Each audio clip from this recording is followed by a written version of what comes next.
How the specter of communism is ruling our world. The specter of communism did not disappear with the disintegration of the Communist Party in Eastern Europe, by the editorial team of the 9 Commentaries on the Communist Party. Chapter 15, The Communist Roots of Terrorism. Table of Contents. Introduction. 1. State terrorism under communist regimes. 2. How communist regimes exported terror. 3. The communist origins of Islamic extremism. A. Sayyid Qutb, the marks of Islamic extremism. B. The Leninist vanguard of jihad. C. The communist core of Islamic extremism. D. Qutb and the rise of terrorism. E. How communism has victimized ordinary Muslims. 4. The Chinese Communist Party's support of terrorism. A. The CCP's support of Yasser Arafat's terrorist activities.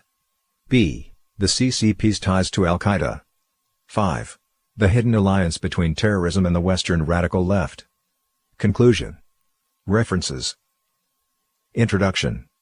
On the morning of September 11, 2001, terrorists hijacked passenger airliners and flew them into the World Trade Center Twin Towers in New York, as well as the Pentagon in Washington, D.C., killing nearly 3,000 people.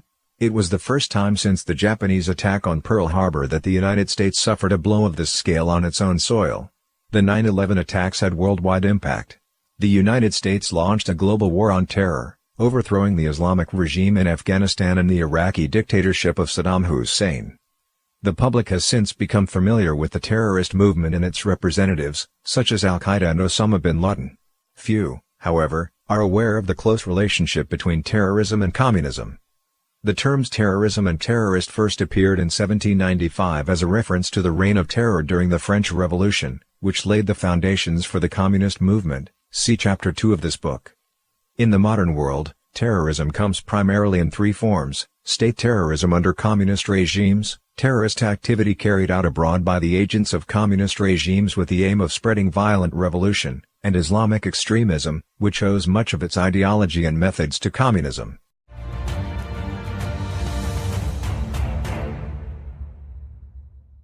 One. State terrorism under communist regimes. The communist century is a century of lies, violence, and killing. Terrorism is an important tool for communists to spread their ideology around the world. The rise of a communist regime, in turn, results without exception in the mobilization of the state machine to impose terrifying brutality. This government-sponsored repression is state terrorism. Vladimir Lenin relied on terrorism to take power in Russia. In 1918, Felix Dzerzhinsky, whom Lenin regarded as a revolutionary hero for his role as director of the All-Russian Extraordinary Commission, (CHK), said plainly, "We stand for organized terror, this should be frankly admitted." The Marxist Karl Kautsky, who in 1919 published Terrorism and Communism, gave a comprehensive overview of what would come to pass under the proletarian dictatorship that Lenin sought to establish. Examining the violence of the French Revolution, Kautsky concluded that Lenin's Bolsheviks had inherited the terrorist character of the Jacobins and would repeat it.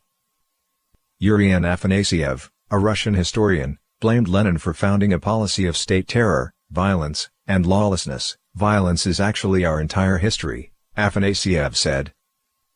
Following the creation of the Soviet Union, the communist regimes of Joseph Stalin, Mao Zedong, Pol Pot, Fidel Castro, Erich Honecker, Nicolae Ceausescu, Kim Il-sung, and other despots all depended on killing to maintain their power. The violence and barbarism of their state terror has been addressed in previous chapters. Violence and murder comprise but one component of communism's terrorist agenda. Even more destructive is how communism uses the combined powers of political and religious fervor to indoctrinate people with Communist Party culture, planting the seeds of deceit, hatred, and violence to be passed from generation to generation.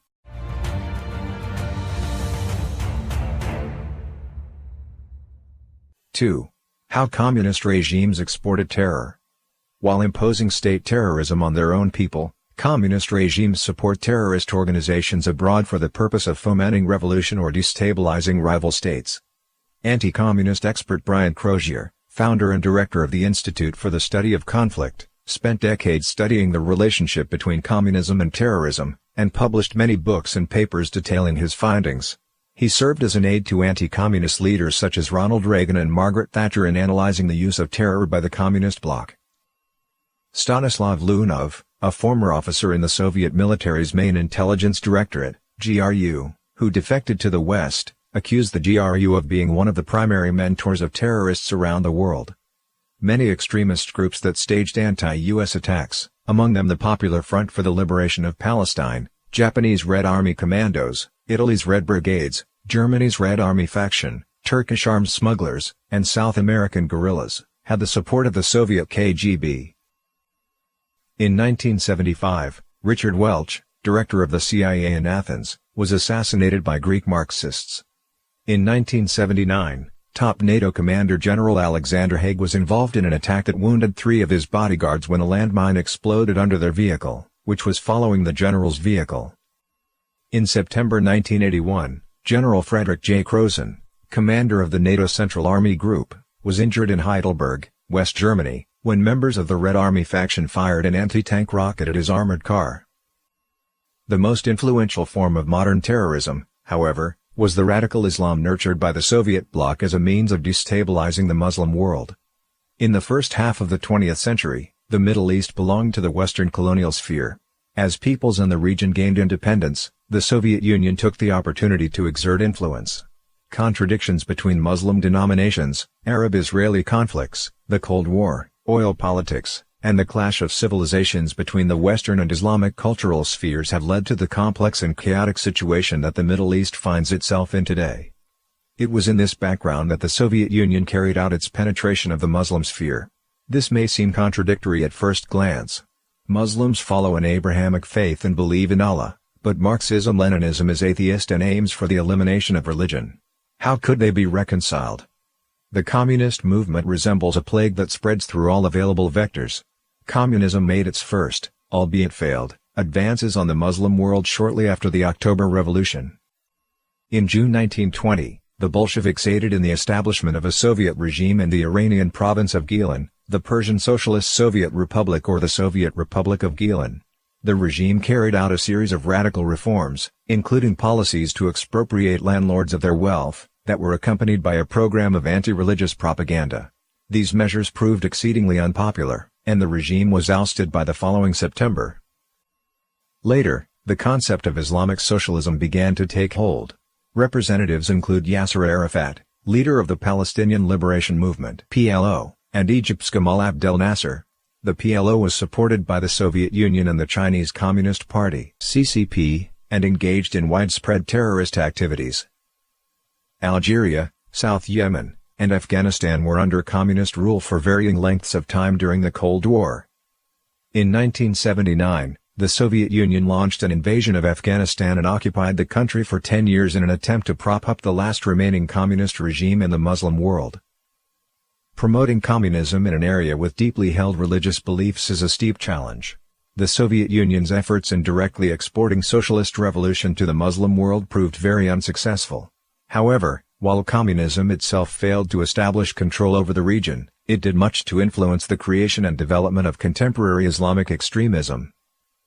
Ion Mihai Pasipa, former three-star general in Communist Romania and advisor to President Nicolae Ceausescu, acting chief of his country's Foreign Intelligence Service and a state secretary of Romania's Ministry of Interior, became the highest-ranking Eastern Bloc defector when he escaped to the United States in July 1978.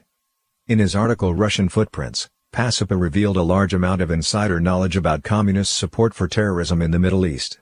He quoted Alexander Sakharovsky, the head of Soviet foreign intelligence, as saying, "In today's world, when nuclear arms have made military force obsolete, terrorism should become our main weapon." 82 aircraft hijackings were carried out in 1969 alone. Many of them were the work of the PLO with support from the Soviets and Chinese communists. Pasipa recalled that when he visited Sakharovsky's office, he noticed a sea of small red flags dotting a world map. Each flag represented a hijacked plane. Sakharovsky boasted to Pasipa that the tactic of aircraft hijacking was his own invention. Between 1968 and 1978, the Romanian Security Directorate made weekly aircraft deliveries of military supplies to Palestinian terrorists in Lebanon. Archives from the dissolution of East Germany show that in 1983, The East German Foreign Intelligence Agency sent $1,877,600 worth of ammunition for Kalashnikov assault rifles to Lebanese terrorist organizations. Czechoslovakia provided Islamic terrorists with 1,000 tons of Semtex H, an odorless plastic explosive. In the early 1970s, Yuri Andropov, then KGB head and later General Secretary of the Soviet Communist Party, began a covert, meticulously planned propaganda campaign to sow the seeds of anti-Semitic and anti-American hate throughout the Arab and Islamic world. For his work, Andropov became known as the father of an era of disinformation.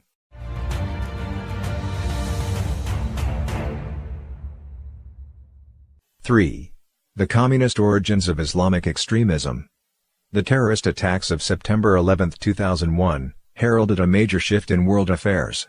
Osama bin Laden and his al-Qaeda took front-page news as the threat of Islamic extremism gained prominence. For the vast majority of people around the world, 9/11 came as a shock and a tragedy. But in China, under the CCP's censorship, reactions were quite different. From internet forums and chat rooms to university cafeterias, large numbers of people rooted for the terrorists, with comments such as, "Good job," and "We strongly support the acts of justice against the United States." According to a survey of 91,701 people on NetEase, a major Chinese website, only 17.8% of respondents expressed strong opposition to the terrorist attacks, while a majority of people chose opposition to the United States, or the best is yet to come in regard to the catastrophe. The Chinese who cheered the terrorist attacks had never met bin Laden and his ilk, but the roots of their toxic thinking were the same. The Chinese have been poisoned by communist propaganda and Communist Party culture since childhood. Logically, however, one would wonder what connection this could possibly have with bin Laden, who had fought against the Soviet Union in Afghanistan.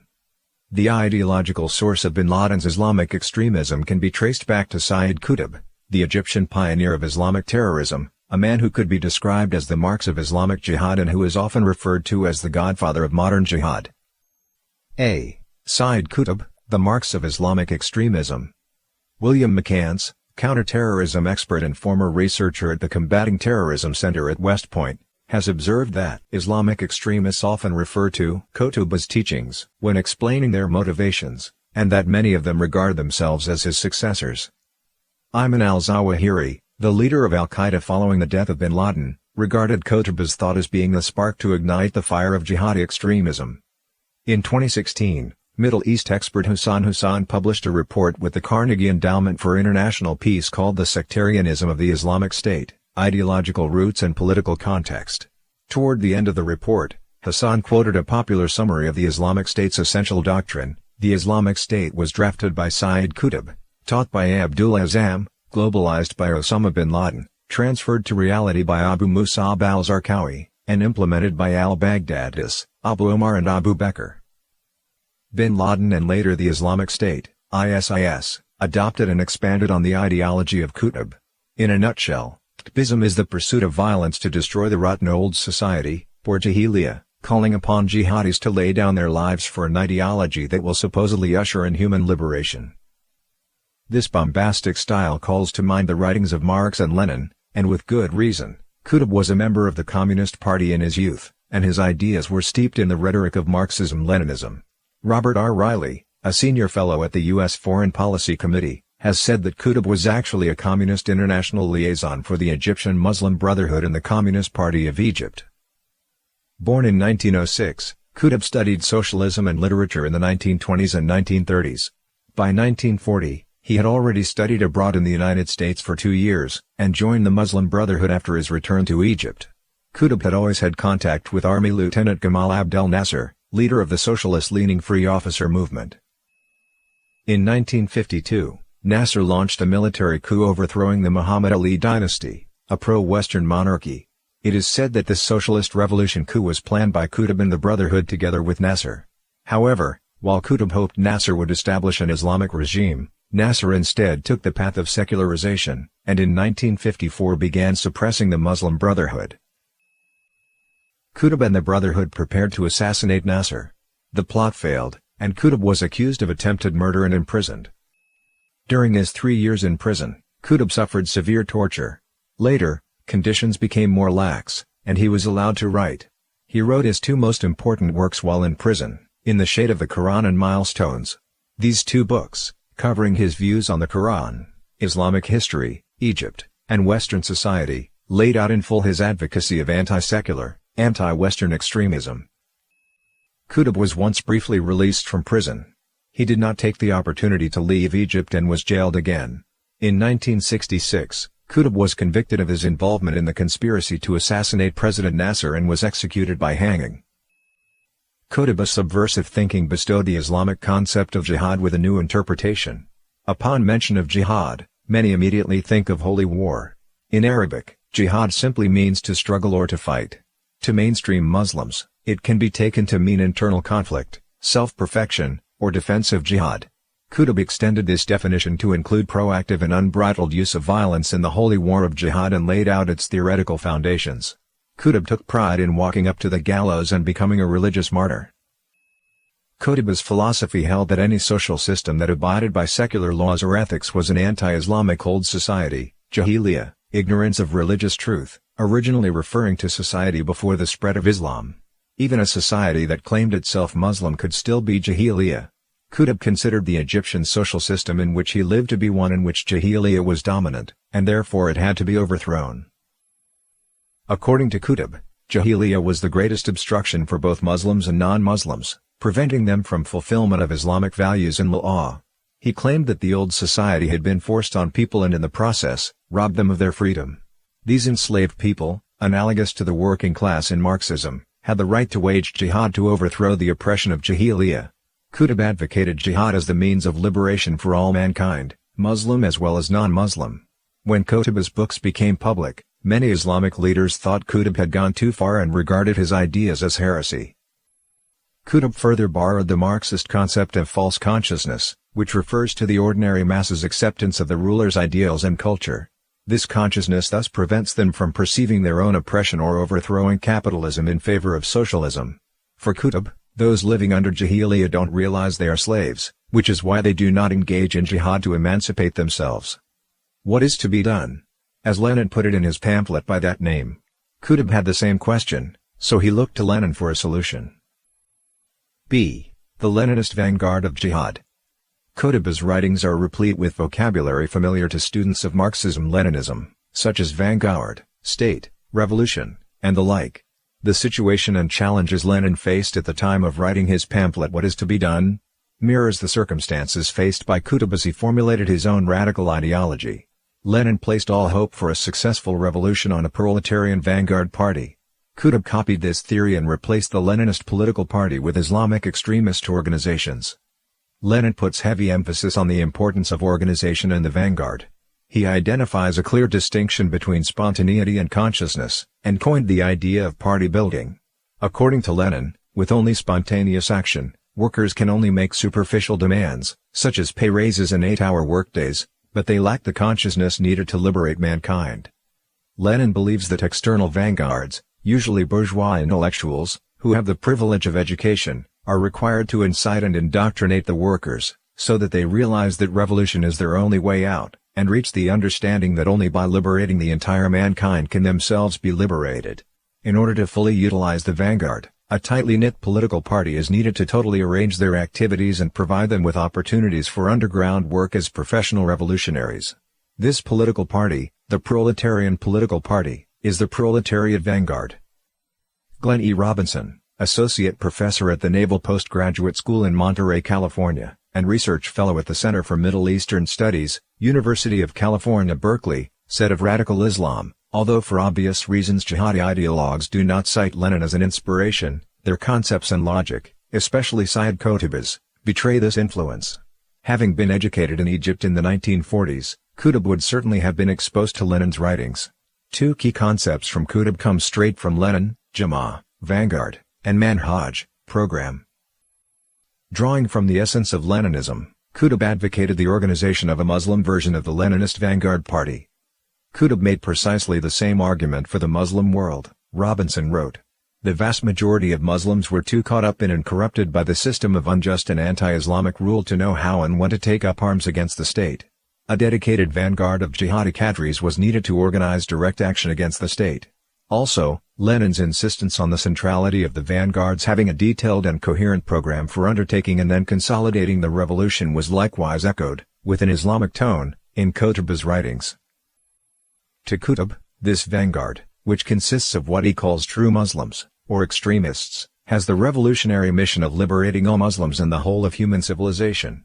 The vanguard must strike hard on false Muslims, follow Islamic ideology as determined by Qutb's interpretation, establish a new nation based on Islamism, and use violence to impose Islam on the rest of the world.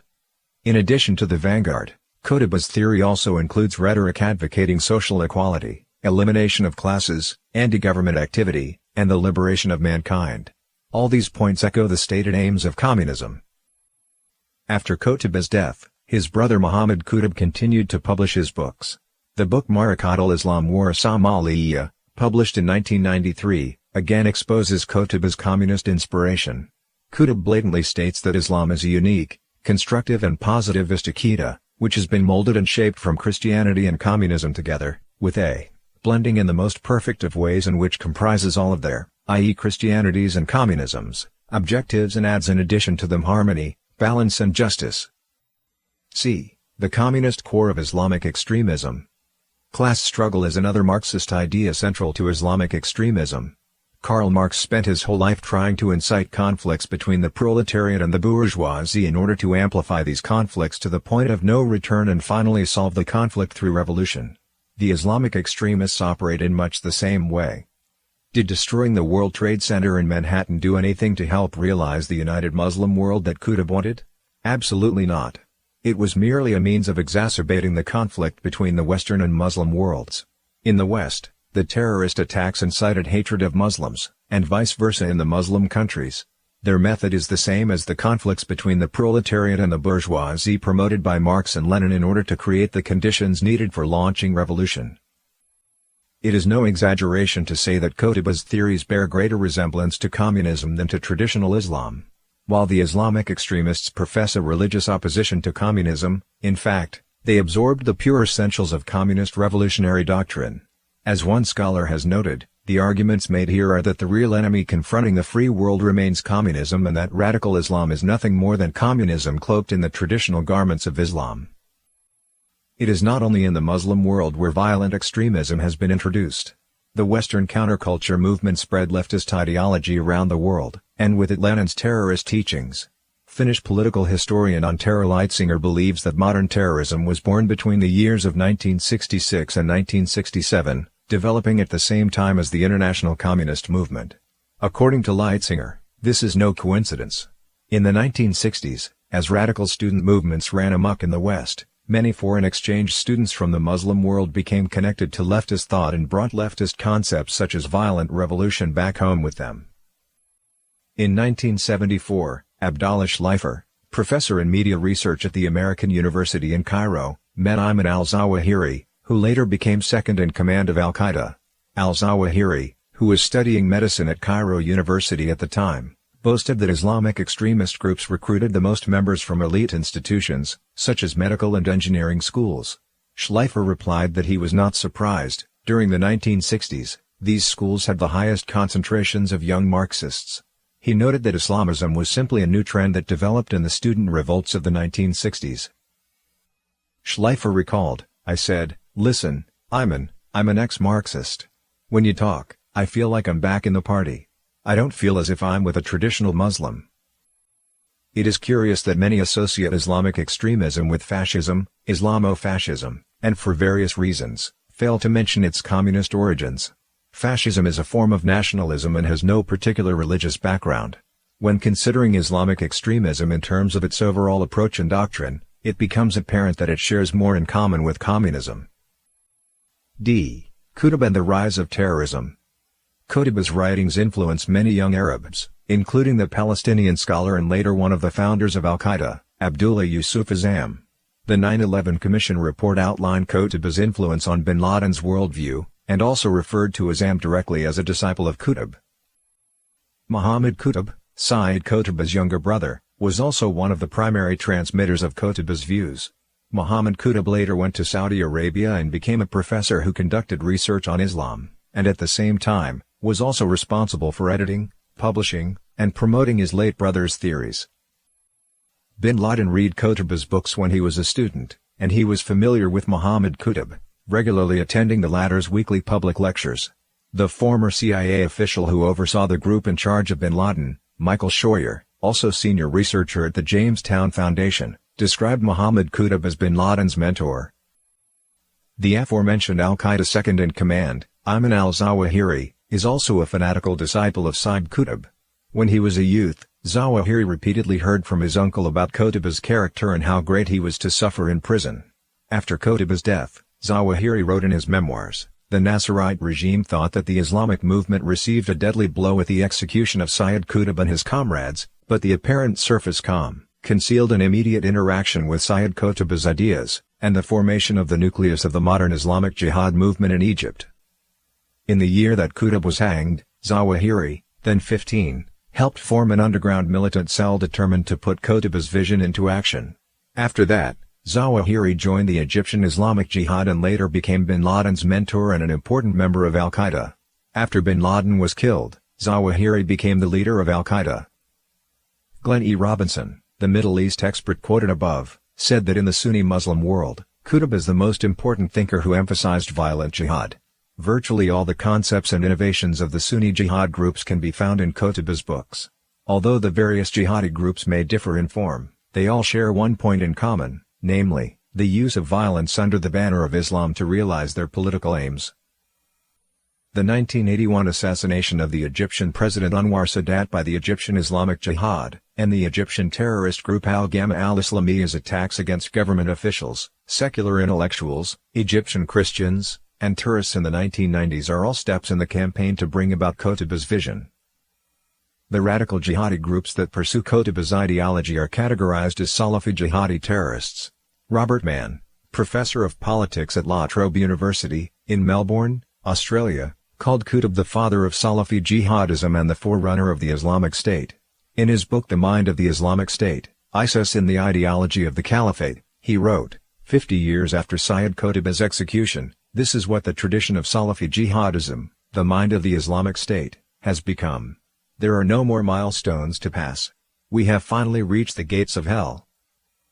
The report A Persistent Threat, The Evolution of al-Qaeda and Other Salafi Jihadists by the Rand Corporation in America outlined Qutb's influence on Salafi jihadis, and at the same time listed more than 40 Salafi jihadi groups. They are active across almost all continents. Looking at the various extremist Islamic organizations in existence, although they lack a united vision and are given to ideological infighting, there is one trait common to the overwhelming majority of them: Qutb's aggressive form of jihad. They have essentially inherited Qutb's work, which is communist revolution in a different form. How communism has victimized ordinary Muslims. The 2011 report on terrorism published by the U.S. National Counterterrorism Center states that in cases where the religious affiliation of terrorism casualties could be determined, Muslims suffered between 82 and 97% of terrorism-related fatalities over the past 5 years. Country Reports on Terrorism 2016 lists a total of 11,072 terrorist attacks that caused 25,621 total deaths for that year alone. In addition, terrorist attacks were overwhelmingly likely to take place in Muslim-majority countries and areas. Although terrorist attacks took place in 104 countries in 2016, they were heavily concentrated geographically. 55% of all attacks took place in 5 countries: Iraq, Afghanistan, India, Pakistan, and the Philippines, and 75% of all deaths due to terrorist attacks took place in 5 countries: Iraq, Afghanistan, Syria, Nigeria, and Pakistan. By contrast, terrorist attacks resulted in far fewer deaths in Western countries. A study conducted by the Cato Institute in September 2016, Terrorism and Immigration, a Risk Analysis, stated that foreign-born terrorists who entered the country, either as immigrants or tourists, were responsible for 3,024 of the 3,432 murders caused by terrorists on U.S. soil from 1975 through the end of 2015. This number includes the 2,983 people killed in the 9/11 attacks. An average of 74 Americans are killed in terrorist attacks annually. Despite the fact that extremist groups operate in the name of Islam, their biggest victim is Muslim society. This is because, whatever the superficial excuses, the true motivation of terrorism is a desire for killing and destruction.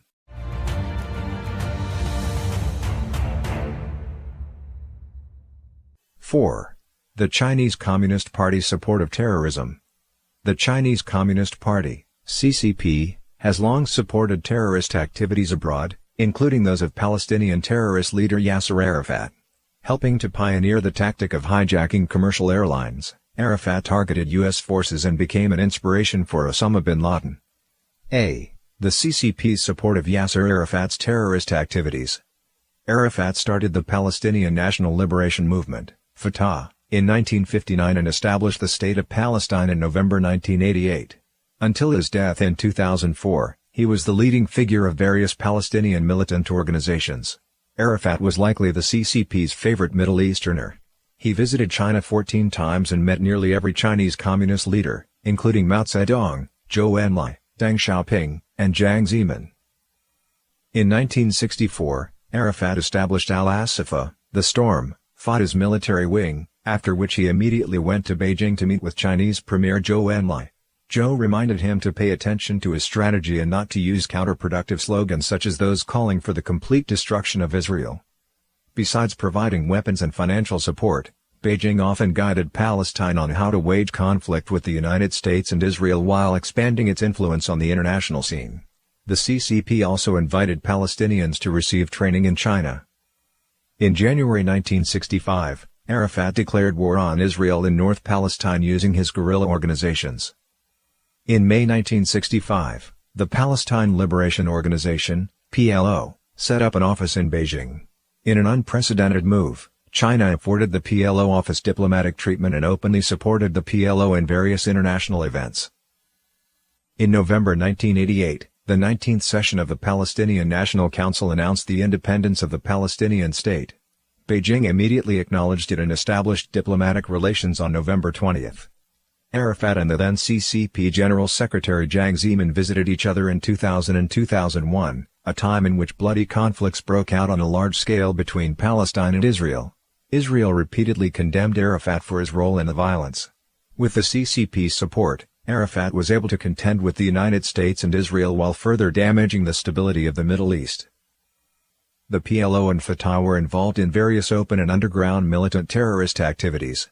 They claimed that violent revolution was the only way to liberate the country, an ideology that follows the same doctrine of communist movements. Arafat was very close to other communist countries. He was a member of the Socialist International, and Fatah was an observer in the Party of European Socialists, PES. The United States and Israel have marked Arafat as the man behind a number of terrorist attacks in the Middle East. The White House identified Fatah and the PLO as terrorist organizations and closed the Palestine Information Office in 1987. In 1970, Fatah planned and carried out the unsuccessful assassination of Jordan's King Hussein bin Talal. In September that year, Fatah hijacked 3 commercial planes from Britain, Germany, and Switzerland in front of the television cameras. The terrorists claimed that hijacking a plane had a greater effect than killing 100 Israelis in battle. In 1972, the terrorist group Black September, a militant faction of Fatah, carried out a terrorist massacre of Israeli athletes at the Olympic Games in Munich. The person who planned and carried out this massacre was Ali Hassan Salameh, Arafat's head of security and director of Fatah intelligence. In addition to the 11 Israelis killed in the attack, a West German police officer also died. Arafat was one of the first militants to target innocent civilians in his operations. B. The CCP's ties to Al-Qaeda. The CCP has had far-reaching interactions with Al-Qaeda, beginning with its clandestine collaboration with the Taliban, which provided protection for bin Laden. In 1980, in addition to sending about 300 military advisors to the Mujahideen in Afghanistan, the CCP also set up military training camps in Kashgar and Hadan in Xinjiang to instruct them in skills such as the use of weapons, military strategy, propaganda, and espionage. Xinjiang became the base for training the Afghan Mujahideen to fight the Soviet Union. By the time the Soviet Union withdrew from Afghanistan, the Chinese military had trained at least several thousand jihadis. It provided them with machine guns, rocket launchers, and surface-to-air missiles, altogether $2 to $4 billion in value. The CCP maintained close ties with the Taliban and Al-Qaeda after the Taliban seized power in Afghanistan, as well as in the period when the Taliban provided protection for bin Laden. Even though al-Qaeda carried out terrorist attacks on the U.S. Embassy and the U.S. Navy, and the Taliban refused to hand over bin Laden to the United Nations, the CCP has always opposed UN sanctions against the Taliban. In 1998, the United States attacked al-Qaeda bases with cruise missiles. The Chinese regime paid al-Qaeda $10 million to purchase unexploded U.S. missiles so as to improve its own technology. At the same time, the CCP continued to provide sensitive military technology to state sponsors of terrorism. At the end of 2000, the UN Security Council proposed sanctions on the Taliban to force it to close bin Laden's terrorist training camps located on its territory, but China abstained from the vote. After that, the CCP continued secret negotiations with the Taliban and reached an agreement to have Huawei Technologies help the Taliban establish an extensive military communication system throughout Afghanistan. On the day of the 9/11 attacks, Chinese and Taliban officials signed a contract to expand economic and scientific cooperation. More shockingly, after the 9/11 attacks, 2 Chinese military officers were hailed as national heroes for their authorship of a book titled Unrestricted Warfare, which was published in 1999. In the book, they suggested that if the World Trade Center in New York were attacked, it would open up a complicated dilemma for the United States. The authors also named al-Qaeda as an organization with the ability to carry out such an operation. Suffice it to say, the Chinese regime's concept of unrestricted warfare provided theoretical guidance for bin Laden's future operations. When the UN Security Council imposed sanctions on the Taliban regime after 9/11, China not only abstained from the vote, but also sent military personnel to support the Taliban immediately after the U.S. military began airstrikes in Afghanistan. It was also after 9/11 that American intelligence agencies learned that ZTE and Huawei, China's 2 military-linked tech companies, were helping the Taliban military establish a telephone network in Kabul, the capital of Afghanistan. In 2004, it was revealed that Chinese intelligence agencies used shell companies to help bin Laden raise funds and launder money in financial markets around the world. With the fall of the Berlin Wall, the communist camp faced total collapse. Having inherited the ideological garb of the Soviet Union, the CCP was left to face the tremendous pressure from the free world on its own. As it happened, 9/11 took place just as the United States and the free world began to focus their attention on condemning communist tyranny. Priorities changed dramatically, and the free world had to hold off its plan to combat communism as the war on terror began. This gave the CCP a reprieve and allowed communism to expand once again. While the Western world waged war in the Middle East, a large-scale transfer of wealth quietly took place between China and the United States. Communism was able to build another superpower. The chaos caused by terrorism has caused the free world to divert its attention away from the communist menace, delaying the main conflict between good and evil as it plays out in our world.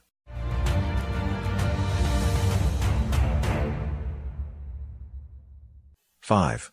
The hidden alliance between terrorism and the Western radical left. A contemporary German musician said, "This is the greatest artwork in the entire universe." He spoke not of Beethoven's Ninth Symphony, but of the September 11th terrorist attacks. After 9/11, radical Western leftist intellectuals cheered the attacks and defended the perpetrators. One American writer praised the terrorists for destroying the Tower of Babel, that is, the World Trade Center, as a symbol of U.S. wrongdoing. An Italian playwright and Nobel laureate in literature said, "The economies in which, Wall Street, speculators roll killed tens of millions of people every year with poverty. What is a big deal if 20,000 people die in New York?" A professor at the University of Colorado Boulder campus characterized those working in the World Trade Center as little Eichmann's, referring to one of the architects of the Nazi Holocaust. Hoping to prevent the United States from carrying out military interventions in Afghanistan and Iraq, various radical left-wing forces launched a large-scale anti-war protest movement.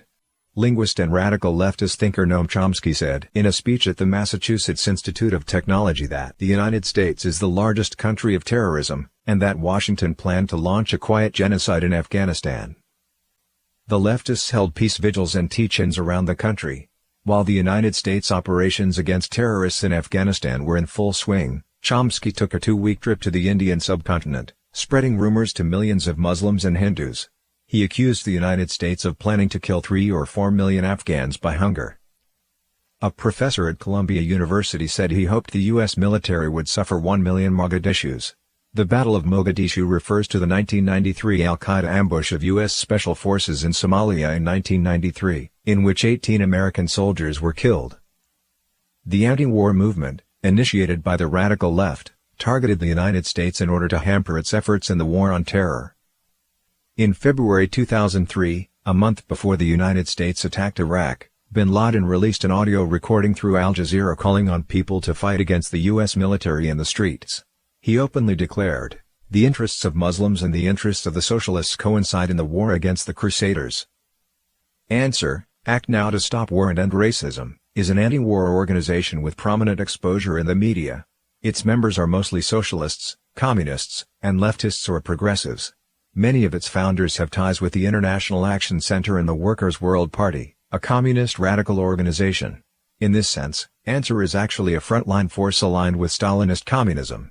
Also participating in the anti-war movement is Not in Our Name, a front organization of the Revolutionary Communist Party, which is a Marxist-Leninist party linked to the Chinese Communist regime.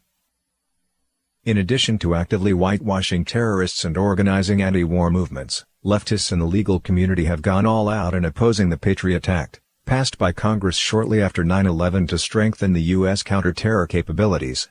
Before the bill was passed, the FBI waited 7 years before arresting Sami Al-Aryan, a professor of computer science at the University of South Florida who provided terrorists with financial support. If an equivalent to the Patriot Act had existed earlier, arresting Aryan earlier might have prevented the September 11th attacks. The blind Sheikh Omar Abdel-Rahman, who planned the 1993 World Trade Center bombing, was sentenced to life imprisonment in 1995. His defense lawyer, Lynn Stewart, visited the prison and passed a message from Abdel-Rahman to followers in the Middle East, telling them to continue their terrorist activities. Stewart was found guilty in 2005.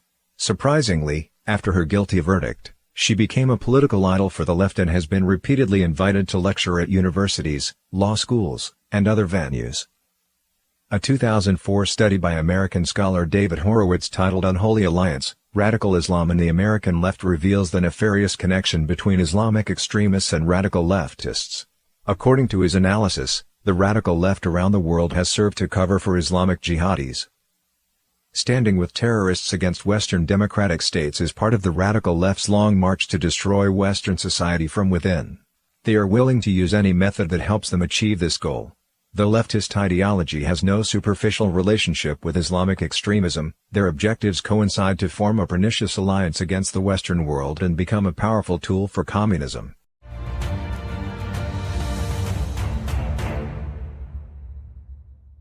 Conclusion. From the Paris Commune and Lenin's institutionalization of violence, to the CCP's state-sponsored persecutions, communism has always used terrorism to achieve its aims. Moreover, beyond the territory controlled by communist regimes, communism has manipulated a variety of groups and people to carry out terrorist acts, sowing chaos around the world and throwing up a diversionary smokescreen for its enemies. Advancements in science and technology have made it easier for terrorists to endanger innocent victims. Terrorists use violence to throw society into disorder, and use fear to bring people under their control. They violate the moral values held universally across humanity in order to achieve their ends. The roots of communism can be seen in their core ideas, as communist ideology provides a theoretical framework for their evil values. The primary victims of Islamic extremism are the people of countries from which terrorists originate. While the media focuses its attention on terrorist attacks that target Western society, the vast majority of those killed are Muslims. Similarly, the more than 100 million deaths caused by communism were nearly all those of people living under the rule of communist regimes. Terrorism is inseparable from communism, which itself is the greatest root cause of terrorism around the world. Until these toxic roots are dug out, mankind will not enjoy a single day of peace. Only by recognizing the role of communism in the terrorist activities that plague our world, and by standing on the side of traditional moral values and faith, can people safeguard themselves against this menace.